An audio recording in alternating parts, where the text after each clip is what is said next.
Dialogues with the Angels. Tricia McCannon, A Masterpiece of the Soul. Chapter 4. I left for college when I was 17. And for the first time in my life, I was free. It was a time of wild intensity and great expectations. A time when we depart from the shores of all that we have known to chart our courses, and all of life is an adventure. At this time, most of us usually experience a bit of battering. And then hopefully we begin to steer our course towards whatever stars we have set. Perhaps most difficult at this age is that many of us don't know what stars we have chosen, and thus the sea takes us willy-nilly into any of 1,000 directions, and it is easy to get off course. I was lucky because of my childhood, I had a burning desire for truth. This was the measuring stick against which I compared everything I encountered, and it drove me. After my first year in a small conservative southern college, I transferred to Florida State University in Tallahassee, and by the end of my sophomore year, I had come under the tutelage of a group of spiritual masters called the Vairagi. I don't remember how to say that. Vairagi. The word Vairagi means truth or detachment in Sanskrit, and this ancient, elusive group of mystics seldom reveals themselves to a man or woman. They are far older than they appear to mortal eyes, and only a handful of these masters have even retained their physical bodies here on earth. Many of these sages have already ascended to higher planes and work with people from those levels of reality, only meeting the spiritual seekers of earth when he or she can travel to their level of consciousness. Other Vairagi masters will voluntarily enter the physical and astral domains of the aspiring student and act as guides. The Vairagi masters are adept at a human science called soul travel, an ancient skill that each of us possesses, but whose existence has been carefully hidden from most of mankind by the power elite who have an invested interest in keeping us powerless and unaware. Looking back, I realize how that these masters had watched me for many years before they decided to invite me to study. Perhaps my many prayers during the dark years of childhood had been answered after all. Often it is this way with spiritual teachers. They will set up a series of challenges to test the candidate's worthiness to study. Heart, courage, and honesty are critical. And whether the student perseveres in their quest for truth. It is also imperative that the seeker be living a life of integrity, for no true spiritual progress can ever be made if you are still lying to yourself. Meeting the masters.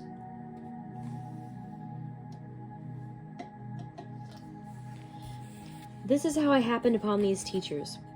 I had seen a poster on my college campus that read, "The Voice of the Master."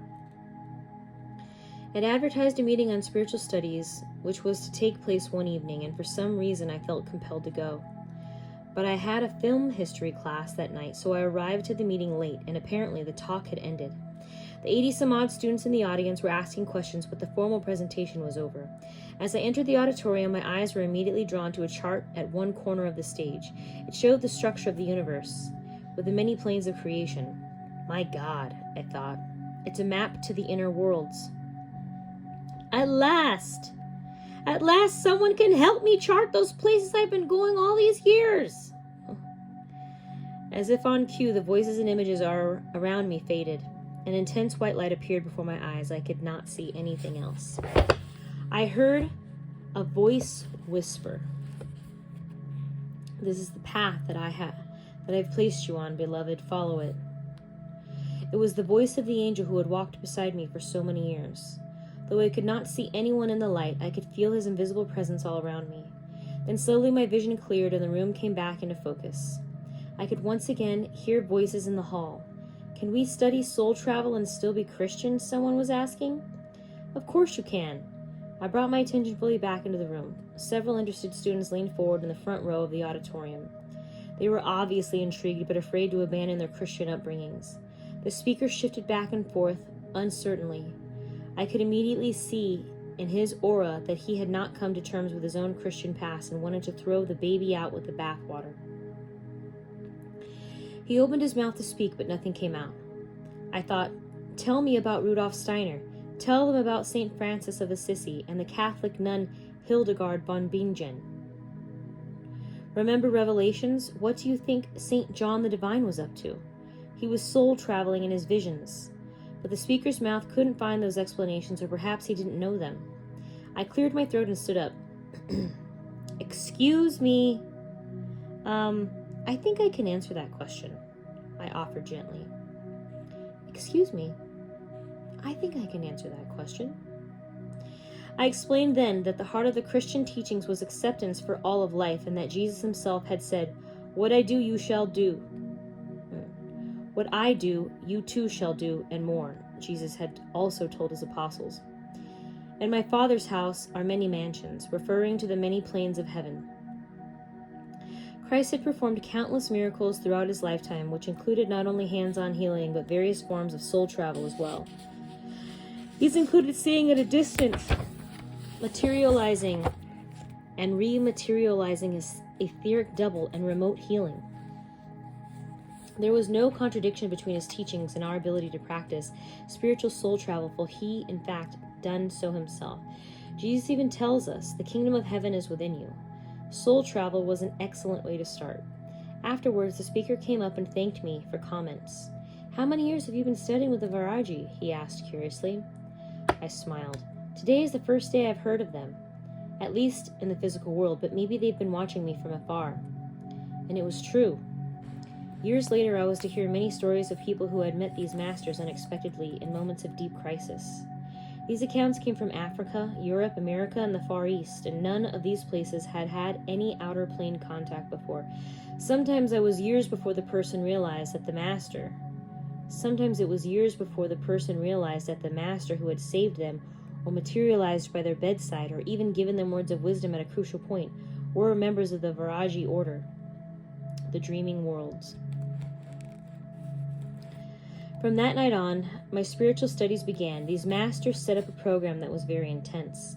They taught that creation is composed of three primary forces: love, sound, and light. The sound is spoken of in the Bible as the Word. In the beginning was the Word, and the Word was with God, and the Word was God. The sound current or audible life stream carries the vibration of the divine throughout everything, converting the sound into photons or light packets, which eventually slow down enough to coalesce into atoms, forming the very structure for matter itself. The sound that I had listened to as a child was this audible life stream sent from the divine that permeates everything. The Viraji masters then proceeded to give me direct experiences of God, not just on the physical plane, but on those dimensions we shall refer to as the inner planes. They showed me that soul travel is not only possible in the dream state or in meditation, but that all of us can do it while we are still alive in the physical world. Every night as we dream, each of us travels into other worlds of existence. Yes, sometimes we are only processing the events of our daily lives, or working out emotional conflicts lodged within the subconscious. But during the periods of deepest sleep, we have the opportunity to leave our bodies and travel into other worlds. For most people, we have no idea that there is any place else that they can go. They never travel beyond the earth or the astral plane, the next vibrational dimension closest to earth. On every plane of existence, the laws of light and sound are operating, for they are the template upon which the whole of creation rests. But at each vibrational level, the laws of physics becomes less restrictive as we move upward, or more dense as we descend. Thus we perceive our world as a fairly solid one. And we believe that the laws of yogis, saints, and masters who are known to levitate, pass through walls, send telepathic messages, or appear in two places at once, tells us there is more to reality than commonly belief. As one moves up into the higher realms or dimensions, one discovers that the laws of physics begin to change. This is subtle at first, like our ability to think a thought, or project a feeling or desire, and then manifest it more quickly. In the higher realms, the density of these laws begin to drop away, becoming less and less restrictive at each dimensional elevation. When we speak about the astral realms, we must remember that most of us have traveled there in our nightly voyages, and sometimes we have even returned with the memories.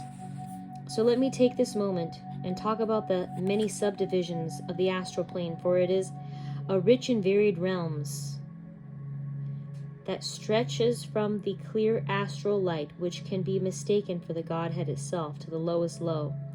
Yet it is not the final heaven, but only a reflection of that which lies above. The many levels of the astral plane. At the bottom level of the astral plane is a place of darkness and illusion. This is the cesspool from which all the negative entities spring, the place of Hollywood horror movies. No one in their right mind would want to go there, and certainly no one would want to stay. This is as close to the Christian version of hell as it gets, although souls do not remain there long unless they choose it, or are so caught up in fear, hate, and illusion that they cannot find their way out. Most of us have stumbled into the realm accidentally in the course of severe nightmares. The emotions which pull us to this subterranean world are all negative. They are greed, power, fear, shame, addiction, and deliberate acts of evil. If you do happen to wander into this area while dreaming, you can always wake up. Or you can simply realize during your dream state that you are visiting the lower astral plane and get out of it while still asleep. Unfortunately, most of us are not that conscious when we are dreaming, so we must wake up in the physical world in order to shatter the spell of the dream itself. The next two sublevels of the astral plane are the realms of creative imagination. This is where we externalize our emotions and thoughts and what appears to be a genuine reality. Thus, emotions of hope, desire, and anxiety are often outpictured in this reality. This is the type of dream where you are talking with your mother and she is wearing your father's head. Usually the images revealed in this type of dream are incongruous with what we know of logical life. They are in fact symbolic of our thoughts, emotions, and the subconscious information that our conscious mind has not yet articulated. These dreams are meant to reveal our deepest desires and fears and provide a mechanism for getting in touch with what we truly feel at the subconscious level. In truth, no one is present here except ourselves, for these planes exist so that we might learn about our fears, hopes, and dreams. For many, the symbolic level is the primary place where dreams occur each night, for in this realm, the subconscious mind can communicate through externalized story scenarios, giving the conscious mind hints of danger, mayhem, and desires we might be largely unconscious of in our waking state. The operating principle behind this realm is that if you get to express these hopes and fears in your dream life, then it is not necessary to recreate them in the physical world. Unfortunately, since most of us don't allow ourselves to remember our dreams, we don't take advantage of this kind of dreaming in the constructive way that it was intended. Unlike the Sonoy Indians of Malaysia, who are at the turn of the 20th century, were discovered to have had a culture free of disease because they trained themselves from an early age to share their dreams at breakfast. In our modern world, we often dismiss our dreams upon awakening. Thus, we sabotage our subconscious mind's desire to communicate with our conscious self and discard our dreams as fantasies. At the third level of the astral plane, we come to the realms of spiritual transition, the place where we meet our spiritual guides once we pass over to the other side. The lower level of this area is a between place similar to purgatory. This is a landscape where a soul might accidentally wander if they are trapped in a coma, for example. The soul is betwixt and between. They can be pulled back from this holding area if they so choose and returned to their bodies. Just above this area is the plane of transition where we are met by celestial angels at our time of death.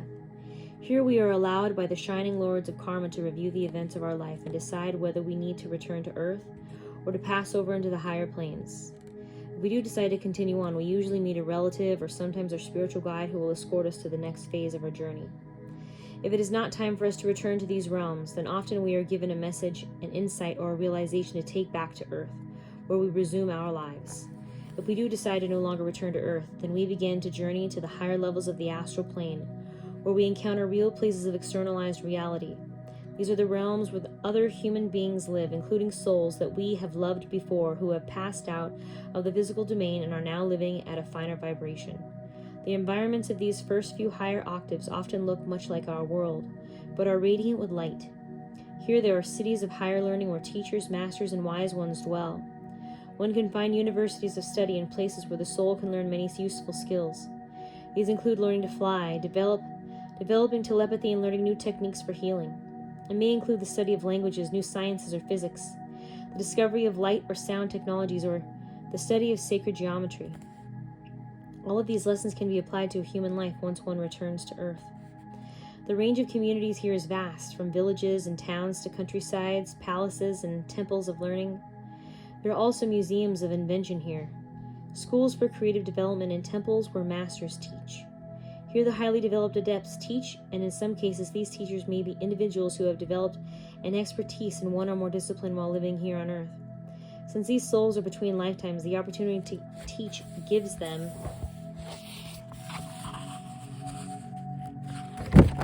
a way to pass on their knowledge to others, and a way to continue to develop their own talents. Exploring these worlds can be very fun, and there are many opportunities for growth. I've spent vast amounts of time in classes held in the astral plane, and these experiences inevitably lead us to comprehend the higher realms where we may set our sights on more accelerated growth in the fifth dimension.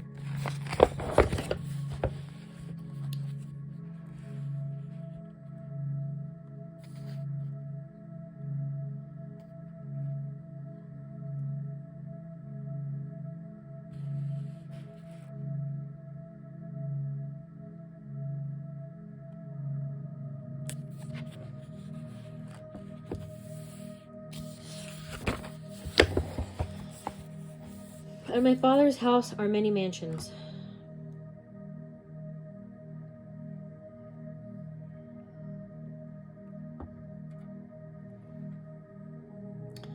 The Viraji's teachings about spiritual law are far-reaching, but only a small portion of these teachings can be found here on Earth, in the outer worlds. The rest can only be learned in the inner realms. Today, much of what I teach comes directly from years of study in these dimensions. Through direct experience, I have discovered that Earth is only one of billions of worlds in the physical world alone. In the higher realms, there are even more. Planets not only exist in the third dimension, but also in the fourth and fifth dimensions, for they are the environments where souls may gain experience. Some planets are vibrating at densities that we can perceive from our perspective, while others are more ethereal. Upon each world, these beings who inhabit that world must resonate with the planet itself. Whenever a discrepancy occurs between the vibration of the planet itself and the evolution of the primary life forms, then something must change. This is what is happening on our Earth today. As past the gateway of 2012 and beyond to move into the next cycle of Earth's spiritual and physical evolution. These souls who cannot keep up spiritually will move on to another planet more aligned with their growth or lack of it. Those who do remain here in the coming cycles are souls who have chosen a higher path. It is important that we realize that ours is not the only reality that exists. There are, in fact, a total of 12 such dimensional levels, and each plane is 12 sub-octaves. The 7 lower planes represent those dimensions which are constructed with the use of polarity, light and dark, male and female, negative and positive, thus creating a wide spectrum of choices. This duality creates an energetic tension, which we as souls agree to work within once we incarnate on a particular world. The higher worlds are free of these limitations. Some planets have longer cycles of reincarnation, and the lifespan of these species can run into the hundreds of thousands of years. Other planets like our own have a far more difficult challenge, only living 50, 80, or 100 years. Within the lower 5 dimensions, however, each individual's life is still bound up within the framework of time. This allows the soul to experience love and loss, joy and pain, and to see the consequences of its actions. In this way, it learns discernment and choice. Through the operation of free will, exercising these tools teaches us humility and courage, honesty and pain, and eventually leads to self-actualization, compassion, and love. The 7 heavens. Throughout time, these 7 planes have been referred to as the 7 heavens, and to pass through them is to lift the 7 veils. The ancient texts of many mystical religions, including Jewish, Muslim, Hindu, Buddhist, Greek, and the many earth-based wisdom paths, have also spoken of such levels. Yet there are 5 more dimensions above these 7. The 6th and 7th dimensions, which lie above the 5th, are inhabited by large angelic beings who have never entered the worlds of ego. These beings have descended from the higher realms and are in divine service to the divine plan, As angels, they serve for billions of years to create the energetic templates for the worlds that lie below. The first, second, third, fourth, and fifth dimensions. Since each of these 12 planes is further divided into 12 suboctaves, created through vibration and sound, we arrive at the classic number of 144, or 12 by 12. As I was to learn later in the years ahead, numbers have their own intelligence, a wisdom taught within the ancient mystery schools. Numbers are an aspect of creation that is fundamental to the divine equation. When we add the numbers 144 together, 1 plus 4 plus 4, we discover that it equals 9, a number inherent in creation itself. 9 is the Trinity cubed, 3 by 3, and represents the number of completion. As our story unfolds, we will discover that 9 also belongs to the Council of 9, and the 9 waveform intelligence that create, maintain, and sustain the entire universe. From the point of view of souls who are incarnating in the various realms, each subplane appears as a separate dimension altogether. Yet each dimension has its laws. In the physical world, we have 48 laws of physics that bind us. Unless one is able to transcend these laws by vibrating at a higher level, in the fourth dimension or astral plane, there are 24 laws, or half that number. Thus, life is not as challenging or difficult. In the fifth dimension, there are only 12 of these laws. Thus, teleportation through focused thought is business as usual. When one has reached the higher levels of reality, one is able to perceive the planes below. Yet opening to the worlds above our own vibrational dimension is more difficult. Thus, we on Earth glimpse flying saucers, ascended masters, and ghosts far less frequently than they see each other. And even though there are many, many levels to creation, until recently our worldview has maintained the illusion that we are alone in the universe. In recent decades, leading physicists like Mikio Kaku, Fred Alan Wolf, and Gary Schwartz have written about the overlap between mysticism and science, and how science is now verifying the underlying physics behind ancient spiritual teachings. Mikio Kaku has proven that there are at least 10-dimensional realities that can be substantiated by science. In the years to come, as our planet moves increasingly into the higher levels of the third dimension, her perspective will begin to shift dramatically. And as we slide into the fourth dimension, and perhaps even eventually the fifth, the existences of both angelic and extraterrestrial beings will become far more evident to us. A curriculum of light. Over the years, the curriculum that these masters put me through was quite intensive. It included years of nightly dream classes on the astral planes and above, learning to repel negative entities at the lower levels, visiting museums and libraries not yet created on planet Earth, and working with masters of wisdom and learning. I learned to fly in my dreams and learned telepathy and levitation. I met archetypal god-like deities in the fifth and sixth dimensions, and I sat in on councils who oversaw the running of our galactic quadrant. Over time, I came to realize that everything that has ever been created down here on Earth has its origins in the worlds above. Thus, the ancient Hermetic expression, as above, so below, and as below, so above.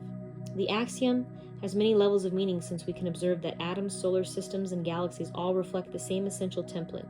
As I studied in the inner realms, I realized that books that have not yet been written here exist in their completed forms there. Films that have not been made down there can be viewed at the movie theater here. Inventions not yet present on Earth exist in completed perfection at the higher realms. That is how geniuses like Leonardo da Vinci were able to bring back the complex drawings of airplanes and helicopters from their dreams over 500 years ago. Da Vinci's sketchbooks are full of inventions that our scientists have only become sophisticated enough to understand in the last 100 years. I also came to realize that the world we live in, that which we call the third dimension, is overseen by many benevolent beings who live in the fourth, fifth, and sixth dimensional levels. They care about us, but they cannot make our decisions for us. In order to grow up as individuals, we must become self-responsible. After all, we choose to incarnate down here. They didn't, or if they did, they learned the same lessons we are learning now. These masters may suggest a path or discipline, but only we can make the decision of what to believe, what to follow, or what to do with our lives. As souls, we enter this world encased in bodies, and forget that there is anything outside of what we can experience with our 5 physical senses. This is the dilemma of the third dimension. In short, we do not remember that we are immortal cosmic beings perpetually unfolding in the worlds of space and time, and that, In the forgetting, we have lost all sense of who we really are or where we came from.